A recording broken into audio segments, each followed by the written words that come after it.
আমি আশা করেছিলাম এবারের যে নির্বাচনটি হবে সেই নির্বাচন জাতীয়তাবাদী দল আমাকেই এই কিশোরগঞ্জে মনোনয়ন দান করবে, কারণ আমি অনেক অনেক অনেক ত্যাগ করেই এখানে এসেছিলাম।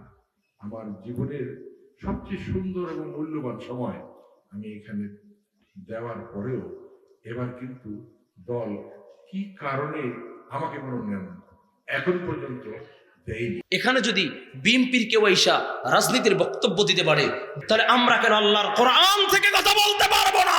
ঠিক কিনা যারা বলেন? আল্লাহর কোরআন দিয়ে কথা বলে এটা আমার অধিকার, ঠিক কিনা?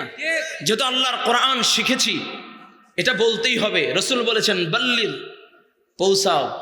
যদি একটা আয়াত হয় তারপরে পৌঁছায় দাও। কে বলেছেন? নবী বলেছেন। নবীর কথা পৌঁছাইতেছি, এখানে তো দোষের কিছু নাই। যদি কেউ বাধা দেয়, কেউ যদি মন খারাপও করে, তারপরও বলতেই হবে, ঠিক কিনা ধরে বলেন?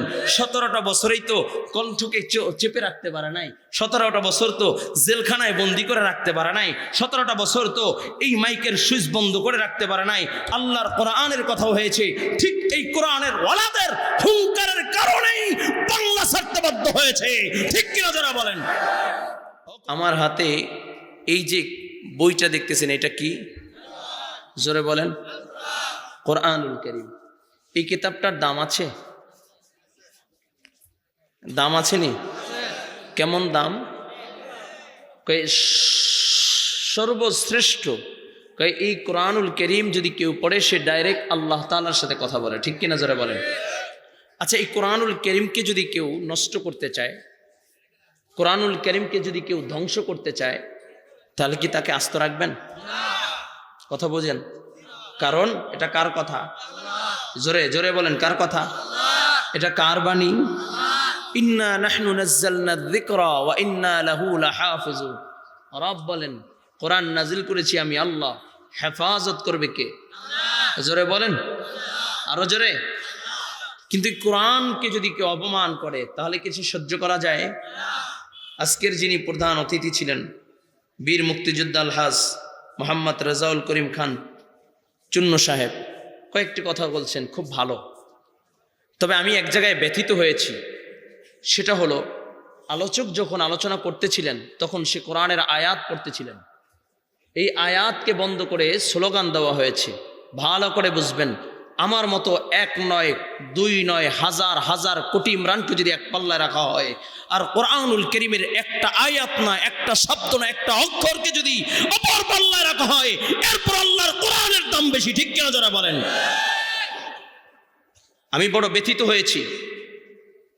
কোরআনের আয়াত বন্ধ করে, কোরআনের আলোচনা বন্ধ করে কোনো অতিথি, কোনো বক্তার পক্ষে স্লোগান দেওয়ার পক্ষে আমি না। আমি না কেন? কেউ না, ঠিক কিনা যারা বলেন? আপনারা কষ্ট পাচ্ছেন? রাগ হচ্ছেন? এটা হলো আল্লাহর কোরআন। এটা কি বলেন? জোরে বলেন, জোরে বলেন। এই কোরআনের বিপক্ষে কথা বলছে আবুল সরকার, এই জন্য বাংলার মুসলমান সব এক হয়ে গেছে। কোরআনকে নিয়ে অবমাননা করেছেন আবুল সরকার, বাউল শিল্পী, সবাই এক হয়ে গিয়েছে, ঠিক কিনা জোরে বলেন? আমরা দল করি ভিন্ন বিষয়, আমার নেতা ভিন্ন বিষয়, কিন্তু মনে রাখতে হবে, কোরআনের বিরুদ্ধে যদি কেউ কথা বলে, কোরআনের বিরুদ্ধাচরণ যদি কেউ করে, তখন আমরা কেউ সহ্য করব না, ঠিক কিনা যারা বলেন? যেটা হয়েছে হয়তো না বোঝার কারণে, আগামীতে ইনশাআল্লাহ আমরা লক্ষ্য রাখবো, আল্লাহর কোরআন যখন তেলাওয়াত করা হবে বা কোরআনের যখন আলোচনা করা হবে, যথাযথভাবে আমরা সম্মান দেওয়ার চেষ্টা করব। পারবো তো ইনশাআল্লাহ? আল্লাহ কবুল করেন, বলো না আমিন। আরো জোরে আওয়াজ করে বলো না আমিন। আরো জোরে। আলোচনা চলবে, চলবে, চলবে। এটা জোরে তাকবীর দেন তো, আল্লাহু আকবার। আরো জোরে আল্লাহু আকবার, নারে তাকবীর। আজকে কোরআনুল কারীমকে, কোরআনুল কারীমের বিধানকে, কোরআনুল কারীমের আইনকে, কোরআনুল কারীমের আদর্শকে বিলীন করার জন্য যুগে যুগে বড় বড় চক্রান্তর ষড়যন্ত্র চলেছে। এর এক ষড়যন্ত্র বাংলার জমিনেও চলতেছে, ঠিক কিনা জোরে বলেন? সে ষড়যন্ত্র আর চক্রান্ত হলো, আপনারা জানেন কয়েকদিন আগে বাউল শিল্পী, বাউল নামে একটা গোষ্ঠী আছে দেশের ভিতরে, যারা বিভিন্ন গানের মাধ্যমে শরিয়াতকে ইসলামকে, নবীকে, আল্লাহকে নিয়ে কুরুচিপূর্ণ কথা, কটূক্তিমূলক কথা বলে, ও যুবক ভালো করে বুঝবেন, স্পষ্ট ভাষায় বলে দিতে চাই, যদি কেউ কোরআনের বিপক্ষে কথা বলে, যদি কেউ আল্লাহ আল্লাহর রসুলের বিধানের বিপক্ষে কথা বলে, আল্লাহ আল্লাহর রসুলকে যদি ব্যঙ্গ করে, মুসলমান সহ্য করবে? জোরে বলেন, সহ্য করবে? এই বাউল সরকার আল্লাহকে নিয়ে গালি দিয়েছে। কি গালি? আল্লাহ তাআলার কথার নাকি কোনো আগাগোড়া নাই। নাউজুবিল্লাহ। জোরে জোরে বলেন, জোরে বলেন, আরো জোরে। শুধু তাই না, সূরা নাসের অবমাননা করেছে। কয় সূরা নাস আল্লাহ নাজিল করছে কেন? কয় নাসতে নাজিল করছে, এই জন্যই তো কয় কুল আউযু বিরাব্বিন নাস, মালিকেন নাস, ইলাহেন নাস, এরকম ব্যঙ্গ করে করে এই জন্য বলে সূরা নাস নাজিল করেছে। বলেন নাউজুবিল্লাহ। শুধু তাই না, আমার আল্লাহকে এমন কুরুচিপূর্ণ, আমার আল্লাহর বিরুদ্ধে কথা বলেছে। যদি কারোর সাথে কারো দুশ্মনী থাকে, এরপরে এমন কুরুচিপূর্ণ শব্দ ব্যবহার করে না। ঠিক কিনা যারা বলেন? স্পষ্ট ভাষায় বলতে চাই, এই কিশোরগঞ্জের মুসলমান যদি কেউ আমার রবকে নিয়ে কটূক্তি করে, কেউ যদি আমার রবের বিরুদ্ধে কথা বলে, আমার রবের বিরুদ্ধাচরণ করে, আমার নবীর বিরুদ্ধাচরণ করে, আর ওলামায়ে কেরাম যদি তোমাদেরকে ডাক দেয় কাপড়ের কাপড় পরে রাজপথে নামার জন্য, এমন কুলাঙ্গারের বিরুদ্ধে কে কে তৈরি? আল্লাহু আকবার, আল্লাহু আকবার।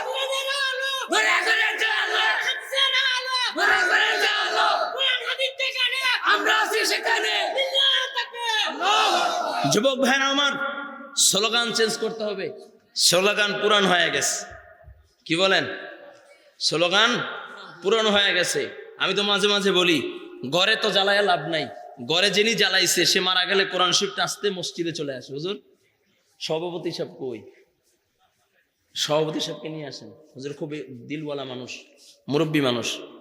কোরআন শরীফ যারা পড়তো তারা মারা গেছে, কোরআন শরীফ আসতে মসজিদে চলে যায়। ঠিক কিনা যারা বলেন? এই জন্য এখন কোরআনের আইন পার্লামেন্টে জ্বালাইতে হবে। ঠিক কিনা যারা বলেন? কোরআনের আদর্শ পার্লামেন্টে জ্বালাইতে হবে। ঠিক কিনা যারা বলেন? কোরআন আদর্শ দিয়ে যদি ইসলাম ও মানবতার খেদমত করা যায়, আল্লাহর কসম একবার, আল্লাহর কসম দুইবার, আল্লাহর কসম তিনবার, এদেশের মানুষ আর অশান্তির বেড়াজালে থাকবে না। ঠিক কিনা যারা বলেন? আমরা 54টা বছর দেখেছি লেনিন, কালমাস, মানুষ রচিত তন্ত্র মন্ত্রের আদর্শ দেখেছি, আজ পর্যন্ত শান্তি পাই নাই। ঠিক কিনা যারা বলেন? শান্তি যদি পেতে চাও, আল্লাহর কোরআনের বিকল্প কোনো, জোরে বলেন, জোরে বলেন, জোরে বলেন, আল্লাহর কোরআনের বিকল্প কোন রাস্তা আছেনি? আপনারা কি রাগ করছেন? তাহলে জোরে বলেন না। কোরআন, হুজুর এখন প্রশ্ন হইতে পারে, হুজুর কোরআন দিয়ে রাষ্ট্র পরিচালনা করলে, আপনারা তো মাত্র কয়েকটা হুজুর, কেমনে কোরআন দিয়ে রাষ্ট্র পরিচালনা করবেন? বা আপনাদের পক্ষে তো আমেরিকা নাই, আপনাদের সাথে চীন রাশিয়া নাই, আপনাদের সাথে ভারত নাই, আপনাদের সাথে এরকম বিশ্বের পরাশক্তিগুলো নাই, আপনাদের সাথে এরকম বিশ্বের বড় বড় শক্তিধর তারা নাই। কেমনে আপনারা আল্লাহর কোরআন দিয়ে রাষ্ট্র পরিচালনা করবেন? আপনারা তো শূন্য, আপনাদের সাথে কেউ নাই। আমিও বলতে চাই, যুবক ভাইরা আমার, ভালো করে বুঝেন, কোরআন যখন চলে আসবে তখন কোরআনের ছায়াতলে সবাই চলে আসবে। ঠিক কিনা যারা বলেন? এখন আসেন, তাহলে আমরা কেমনে? তাহলে বুঝেন ভালো করে। এখন আবার প্রশ্ন করবে অনেকে, হুজুর আপনারা রাজনীতির আলোচনা করেন, আপনারা তো রাজনীতির কথা বলতে আসিনি। আমি রাজনীতির কথা বলতেছি না, কারণ এই জায়গাটা তো রাজনীতির কথা না। কিন্তু আমার একটা প্রশ্ন, এখানে যদি বিএনপির কেউ আইসা রাজনীতির বক্তব্য দিতে পারে, তাহলে আমরা কেন আল্লাহর কোরআন থেকে কথা বলতে পারবো না?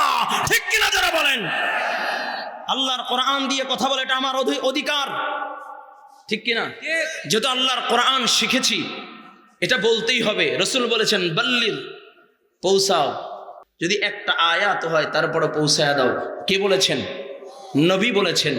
নবীর কথা পৌঁছাইতেছি, এখানে তো দোষের কিছু নাই। যদি কেউ বাধা দেয়, কেউ যদি মন খারাপও করে, তারপরও বলতেই হবে। ঠিক কিনা ধরে বলেন? 17টা বছরেই তো কণ্ঠকে চেপে রাখতে পারে নাই, 17টা বছর তো জেলখানায় বন্দি করে রাখতে পারে নাই, 17টা বছর তো এই মাইকের সুইচ বন্ধ করে রাখতে পারে নাই। আল্লাহর কোরআনের কথাও হয়েছে। ঠিক এই কোরআনের ওয়ালাদের হুঙ্কারের কারণেই বাংলা ছাড়তে বাধ্য হয়েছে। ঠিক কিনা যারা বলেন? ও কলেজের যুবক, ভালো করে বুঝো, আল্লাহর নবী সাল্লাল্লাহু আলাইহি ওয়াসাল্লাম, চাচা কি রাগ করছেন? হ্যাঁ, ও চাচা, আচ্ছা আচ্ছা, আসবে আসবে, এদিকে একটু উঠলে 1 আঙ্গুল আর 2 আঙ্গুল দেখাই দিবেন। আমার বয়ানে বসার কথা ছিল 9টা, সেখানে বাজে 10:30। লম্বা চড়ে তো কথা বলা যাবে না, শীতে আপনাদেরকে কষ্টও দিব না, অল্প সময়ের ভিতরে ছেড়ে দেবে ইনশাআল্লাহ। ঠিক আছে ইনশাআল্লাহ, আল্লাহ কবুল করেন, বলেন আমিন। ভালো করে বুঝবেন, সরকার দো আলম নবী রহমতাল লিল আলামিন নবী, দো জাহানের বাদশা নবী মুহাম্মদুর রাসূলুল্লাহ সাল্লাল্লাহু আলাইহি ওয়াসাল্লাম সাহাবায়ে কেরামদেরকে বলেন, ও আমার সাহাবায়ে কেরাম, দিনকে বিলীন করার জন্য বদর প্রান্তরে কাফেররা হাজির হয়ে গিয়েছে। আল্লাহ তাআলার বিধানকে ধূলিসাৎ করার জন্য বদর প্রান্তরে কাফেররা হাজির হয়ে গেছে গা। আমি মুহাম্মদুর রাসূলুল্লাহ সাল্লাল্লাহু আলাইহি ওয়াসাল্লাম আল্লাহর দিনকে বিজয় করার জন্য আল্লাহ তাআলার কিছু সৈনিক চাই।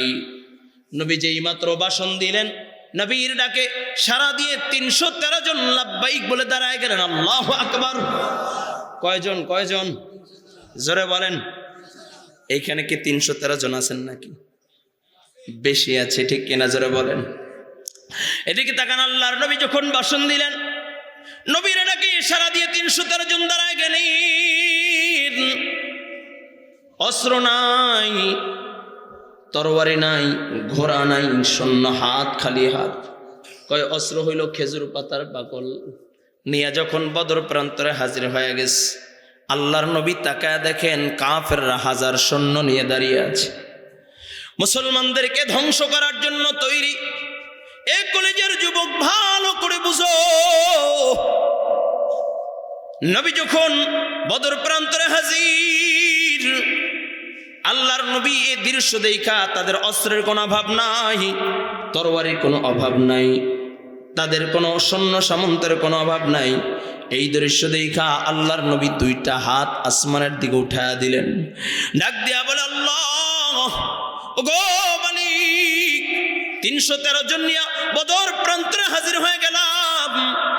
আয় আল্লাহ, এই 313 জনই হলো মুসলমানের সম্বল। এই 313 জন যদি শহীদ হয়ে যায়, আল্লাহ কে দ্বীনের দাওয়াত দিবে? আল্লাহ কারা দ্বীনের দাওয়াত পৌঁছাবে? আয় আল্লাহ, আমি তোমার কাছে সাহায্য চাই, সাহায্য চাই, সাহায্য চাই। এই 313 জন শহীদ হয়ে গেলে কাদেরকে নিয়ে দ্বীনের দাওয়াত দিব? আল্লাহ আল্লাহ পাক রব্বুল আলামিন ডাক দিয়ে বলে, হাবিব টেনশন কইরেন না, চিন্তা কইরেন না। ওগো বন্ধু, আপনি সাহায্য চাইছেন আর আমি আল্লাহ সাহায্য করব না, তা হবে না। আল্লাহ পাক রব্বুল আলামিন ডাক দিয়া কয়, হাবিব ওই যে জাবালে মালাইকা, যেই পাহাড়ের উপরে ফেরেশতা অবতরণ হয়েছে, আল্লাহ ডাক দিয়া কয়, হাবিব পাহাড়ের দিকে তাকান, আমি 1000 সৈন্য আমি আপনার সহযোগিতার জন্য পাঠায় দিলাম। কত পাঠাইলেন? 1000 ফেরেশতা পাঠায় দিলেন। নবী আমার ডাক দিয়ে বলে, আল্লাহ আর কি সাহায্য নাই? আল্লাহ তাআলা ডাক দিয়ে বলে, হাবিব আপনি সাহায্য চান, আরো 4000 পাঠাইয়া আমি আল্লাহ 5000 বানায় দিলাম। আস্তে কর, আরে মহিলারা টের পাবে, তার একটু আস্তে। ও মা, এখন ঠিক আছে। সুবহানাল্লাহ বললে গুনাহ হবে? তাহলে একটু জোরে বলেন তো সুবহানাল্লাহ। আল্লাহ পাক রব্বুল আলামিন 5000 পাঠায় দিলেন। যুদ্ধ শুরু। আল্লাহ তাআলা মুসলমানদেরকে সর্বপ্রথম বিজয় দান করলেন, ইসলামের এক মহা বিজয় দান করলেন। আল্লাহর নবী সরকারে দো আলম নবী সাহাবায়ে কেরামদেরকে নিয়ে বড় আনন্দিত। এমন সময় আল্লাহ পাক রব্বুল আলামিন ডাক দিয়ে বলে, হাবিব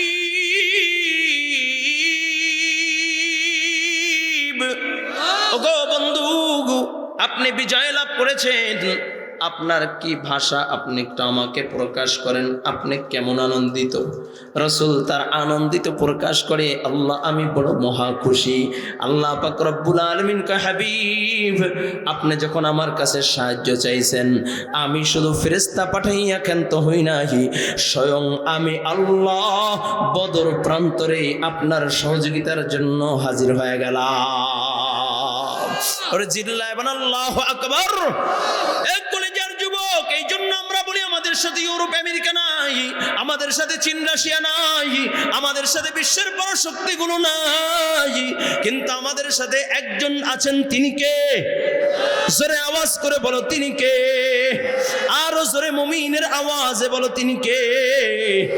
আল্লাহ তাআলা যদি কারো পক্ষে থাকে কোনো ভয় আসেনি? জোরে বলেন ভয় আসেনি? আগামীতে আল্লাহর জমিনে আল্লাহর দিন প্রতিষ্ঠার জন্য, কোরআনী শাসন ব্যবস্থা কায়েম করার জন্য, আল্লাহ আল্লাহর রাসূলের বিধান কায়েমের জন্য যদি উলামায়ে কেরাম ডাক দেয়, আলহামদুলিল্লাহ ইতিপূর্বে উলামায়ে কেরাম সব এক হয়ে গেছে, ইসলামী দলগুলো এক হয়ে গিয়েছে, উলামায়ে কেরাম আশার বাণী শোনাইছে, তোমাদের কাছে ঐক্যবদ্ধ হয়ে তোমাদের মাঝে আসবে।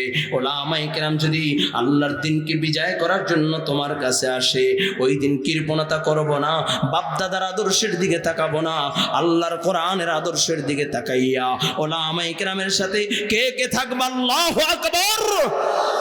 আল্লাহ কবুল করে না, বলুন আমিন। পারবেন তো ইনশাআল্লাহ?